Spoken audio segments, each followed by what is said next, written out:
कधीच नाही चुकणार तुमचे फेवरेट टीव्ही शोज झी5 सोबत, तेही एकदम फ्री। काय कलेक्टर मॅडम टेन्शन मध्ये दिसताय, काय गडबड? नाही टेन्शन नाही। मी हा विचार करत होते अर्जुन, संकल्पसारखी अशी कित्येक माणसं असतील ना रे, जशी खोटी बनावट कागदपत्र वापरून स्वतःचं काम काढून घेत असतील। पण मला एक गोष्ट कळत नाहीये, यांना ही अशी बनावट कागदपत्र मिळतात कुठून? विचार करण्याची गोष्ट आहे बरं काही। अर्जुन फक्त विचार नाही करायचा, याचा तपास घ्यायचा आणि कारवाई करायची अशा। अप्पे अगं हो की, आत्ता आपला पोरगा बरा होतोय, जरा थांब। लगेच आईवरून कलेक्टर पदावर कुठे उडी मारतेस आणि मला बापावरून डायरेक्ट इन्स्पेक्टर। हे बघ, तुझा नवरा व्हायचा चान्स असाही कमी मिळतो मला, अशा सुट्ट्या परत परत मिळत नाहीत। अर्जुन तुझं काय चाललंय? तुला कुठेही काही सुस्त करे? तसं काय आहे, ज्याच्या बायकोच्या डोक्यात फक्त कामच असतं ना सारखं, त्याला हे ऑटोमॅटिक सुचतं। अर्जुन तुला कळतंय का अर्जुन, आज आपलं कुटुंब आनंदी आहे, पण तू विचार कर, आपण सरकारी सेवेत असून सुद्धा या प्रकरणाचा आपल्याला एवढा मनस्ताप झाला, एवढा त्रास झाला, तर सामान्य लोकांना याचा किती त्रास होत असेल?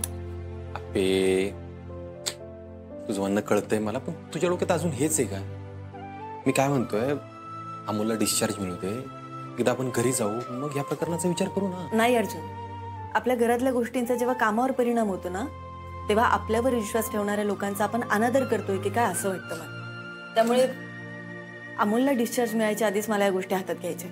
हे अगं पण अर्जुन प्लीज मला समजून घे ना। हे बघ, शाळांमध्ये दवाखान्यांमध्ये अशी प्रशिक्षण न घेता बनावट कागदपत्र टाकून काम मिळवतात अरे लोक, आणि लोकांना त्रास देतात। हे बघ, आपल्याला सोड, पण गरीब घरातील मुलांना याचा किती त्रास होत असेल। आपला अमोल पण मरणाच्या दाढेतून परत आले मग, आणि आपण सक्षम होतो म्हणून आपण यातनं बाहेर पडलो, पण गरिबांचं काय, सामान्य माणसांचं काय? त्यांनी कोणावर विश्वास ठेवायचा सांग मला। आणि अर्जुन, हे असं घाणेरडं काम करणाऱ्या लोकांची मानसिकता आपण नाही समजून घेऊ शकत। मला कळतंय तुझं म्हणणं अप्पे, तू एक काम कर, आजच ऑफिसला जा आणि ह्या प्रकरणावर कामाला सुरुवात कर, आणि काही लागलं तरी पहिला फोन मला आला पाहिजे। खरंच थँक्यू, तू समजून घेतोयस मला।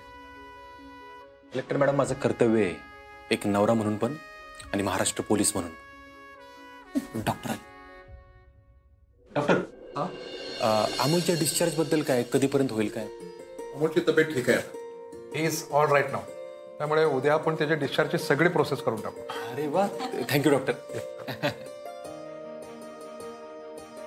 अर्जुन, अमोलने आपल्याला दिलेलं प्रॉमिस त्यांनी पूर्ण केलंय।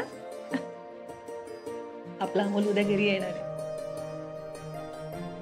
तो एक काम कर, तू जा ऑफिसला आणि कामाला सुरुवात कर, मी अमोलला भेटतो आणि डिस्चार्ज बद्दल सांगतो। पोरगं उड्या मारणार आहे। चल चल।